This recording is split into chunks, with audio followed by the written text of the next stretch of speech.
All right, what's up guys? This is Ben with Rifle Dynamics. We're here at Open House, and this is the employee and prototype walk. So what we've got going on here, I'm going to take you guys through all of the products that we have. This right here is Jeremy's gun. He's the ops manager for the company, and this is the original quick hatch prototype that we did. This originally came in as just the extrusion, and he milled in every one of these quick hatch slots. Every one of the M-lock slots on there is done on our mill here in-house. That was before the quick hatch even came to fruition. This right here, this is Jacob's 706.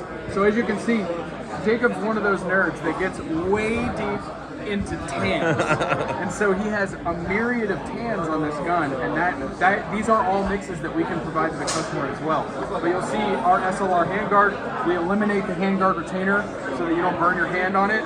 He's got a proprietary stock going on here, and yeah, then our prototype safety stud. This is before it was even released as well, and I'll show you a more updated version of the safety stud, which I really love.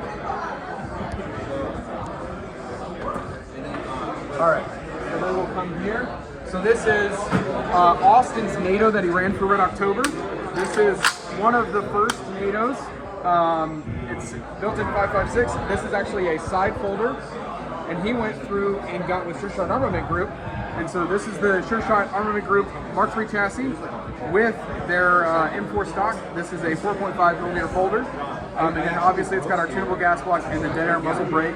So this is aligned to a dead air same man S as well.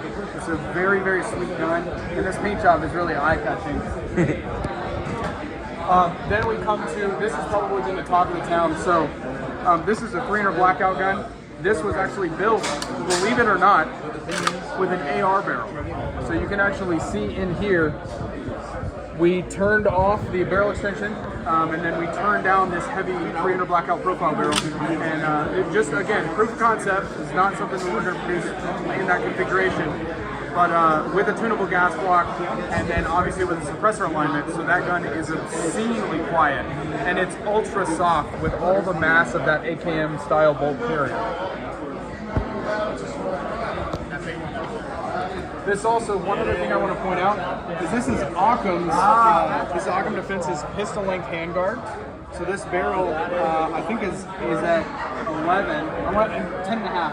And then he actually did the TWS integration. So he and I both, with the Ridgeback project and with the 300 Blackout, milled in to the actual quick hatch and Occam handguard to integrate the Texas Weapon Systems takedown for the Gen 3 top cover. All right, then this is Austin's baby. This is the one that you see in the TFB TV video. This is actually a PSL that's been converted. It's got, again, the Mark, I want to say this is the Mark 2.1, if I'm not correct. It might be, but PSL, obviously with a Krebs safety and a proprietary trigger, proprietary charging handle. I think this is actually John over at M13's charging handle. But then for the show, he threw a SIG Tango optic on here. It's a pretty heavy setup, but with the Nomad on there, it's really nice. That's awesome. 7.62x54R. All right, this is Adam's gun. So this, Adam actually is one of our newer guys here at the shop, and he's got a Midwest Industries folder that he actually folds to the opposite side, which is pretty cool. He loves running it that way. Dude, it works for him. This is the gun that he runs mostly at Wolverine Wednesday here in Las Vegas and Soviet Sunday. This is our Mark II profile and in 7.62x39. All right, then this is our videographer's gun. This is the Sam 7K. This has actually been converted to a quick hatch. And this is what I was talking about with the RD safety stud. This is a much better look at the newer version. So it's really nice on the finger, and it allows you, I can even engage this during reloads and still get the safety back off when I'm done and rack the gun.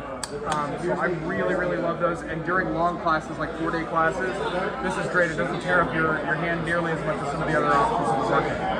Now he's had this tuned to this South Dakota Omega 9K, which is, again, just a fantastic gun, especially in 7.62x39.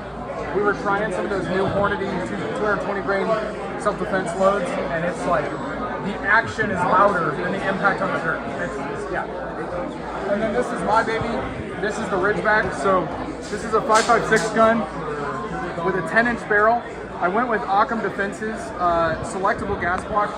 I'm more of the mentality of like the combat selectable style than using a tunable gas block. This is just another thing to show the capability that the shop can do. This is also a pinned gas block, which we are able to do on any of our options that we've shown today. We're able to pin any gas block super quickly. Going further down, again, I talked about the Texas Weapon Systems integration with this, so we can integrate the TWS Gen 3 top cover, which has a capture takedown pin, and you can remove it, throw it on the ground, do whatever work you need to do, get in the gun, and then throw that guy back on, and it's back ready to go. So super, super simple. Another thing you guys will see, again, safety stud.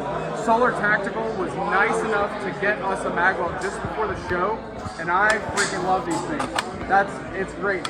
I call it the training wheels because it takes your angle of the mag insertion and forces it to be the right angle, and then you lock in. And if you miss it, well, try it again. It doesn't lock up on the end of the magazine release there.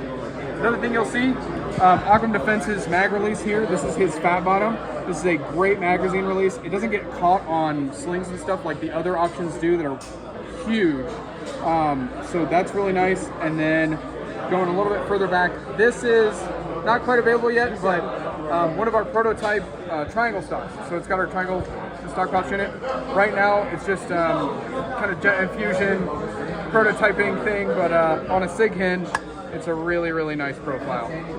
So that's kind of the gambit of everything we've got here on the prototype wall.